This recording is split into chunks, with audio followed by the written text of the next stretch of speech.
نماز بذات خود جو اس کی اہمیت ہے، جو اس کی عظمت ہے، جو اسے رحمان کے بندوں کا طریقہ بیان کیا ہے، اور جو اس کے فضائل اور جو اس کی بے شمار جو ہے وہ خوبیاں بیان کی گئی ہیں، اس کے ساتھ ساتھ نماز کی ایک خصوصیت یہ بھی ہے کہ یہ اگر واقعی کامل نماز پڑھی جائے تو دل کے تزکیے کے لیے بڑی مفید ہے۔ اسی لیے اللہ تعالیٰ جہاں پر بھی اپنے مقبول بندے، اپنے پسندیدہ بندے کو بیان کرتا ہے، وہاں بکثرت نماز کا ذکر فرماتا ہے۔ جیسے عباد الرحمن کے ساتھ جو آیت مبارکہ سورہ فرقان کے اندر بیان کی گئی ہیں، وَعِبَادُ الرَّحْمَنِ الَّذِينَ يَمْشُونَ عَلَى الْأَرْضِ هَوْنًا وَإِذَا خَاطَبَهُمُ الْجَاهِلُونَ قَالُوا سَلَامًا۔ تو یہ عباد الرحمن کی صفات بیان کرتے ہوئے آگے کیا بیان ہوا ہے؟ وَالَّذِينَ يَبِيتُونَ لِرَبِّهِمْ سُجَّدًا وَقِيَامًا، اور وہ جو اپنے رب کے لیے سجدے اور قیام کی حالت میں رات گزارتے ہیں۔ قیام اور سجدہ کیا نماز ہے۔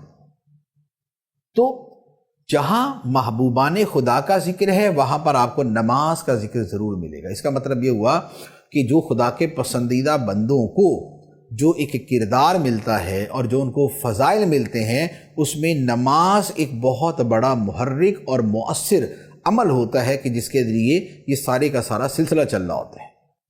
پھر اسی نماز کی اپنی تاثیر کہ یہ بندے کو کھلی برائی سے اور بے حیائی سے بچانے والی ہے۔ خود قرآن مجید کے اندر فرمایا، سورہ عنکبوت کی آیت نمبر 45 ہے، فرمایا اِنَّ الصَّلَاةَ تَنْہَىٰ عَنِ الْفَحْشَاءِ وَالْمُنکَرِ، بے شک نماز بے حیائی اور بری بات سے روکتی ہے۔ تو اب دیکھیں جو تزکیہ نفس ہے وہ کیا ہے؟ وہ ہے نفس کو برائی سے بچانا۔ اور نماز کیا کرتی ہے؟ خدا فرماتا ہے نماز برائی سے روکتی۔ اس کا مطلب یہ ہوا کہ جس کو تزکیہ نفس چاہیے اس کے لیے نماز لازم ہے۔ یہ نہیں ہو سکتا کہ کوئی بندہ نماز نہ پڑھے اور دعوے یہ کرے کہ میرا نفس پاک ہو گیا اور میں کوئی زمانے کا ولی بن گیا۔ نماز کے بغیر ولایت کا تصور ہی نہیں، یعنی کہ جو فرض و واجب اور ضروری سنتیں ہیں اس کے بغیر جو ہے وہ ولایت کا اور قرب خدا کا کوئی تصور ہی نہیں، اس کے بغیر ہو ہی نہیں سکتا، الا یہ کہ مجذوب ہو، تو مجذوبوں کا سلسلہ جدا ہوتا ہے۔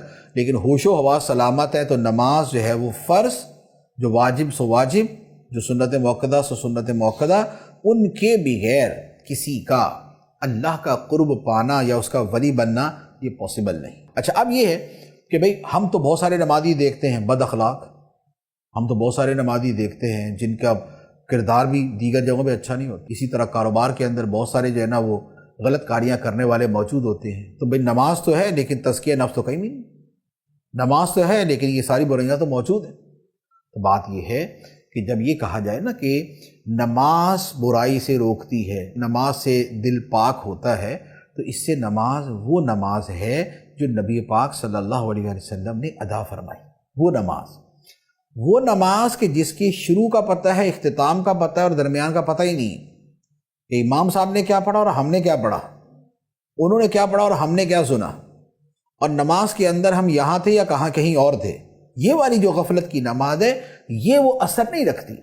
جو دل پہ اثر کرنے والی ہے اور جو دل کو پاک کرنے والی ہے وہ نماز ہے کہ جس طرح نبی پاک علیہ الصلوۃ والسلام ادا فرماتے تھے اور جیسی آپ نے سکھائی ہے کہ ان تعبد اللہ کأنک تراہ فإن لم تکن تراہ فإنہ یراک، تو اللہ کی عبادت ایسے کر کہ جیسے تو اللہ کو دیکھ رہا ہے، اور اگر یہ نہ ہو سکے تو یہ یقین رکھ کہ خدا تجھے دیکھ رہا ہے۔ تو ایسی نماز تو پڑھیں، ایسی نماز پڑھیں، اور ایسی نماز پڑھ کے بھی اگر تزکیہ نفس نہ ملے تو پھر آ کے پوچھیں۔ لیکن ایسا ہو نہیں سکتا کہ بندہ ایسی اعلیٰ درجے کی نماز پڑھے اور نبی کریم صلی اللہ علیہ وآلہ وسلم نے جو اس کے بارے میں فرمایا کہ اسے مرتبہ احسان نصیب ہوگا، اور مرتبہ احسان جو ہے یہ ظاہر و باطن کی پاکیزگی اور خدا کا قرب ہے، تو یہ اسے حاصل نہ ہو، یہ کیسے ہو سکتا ہے؟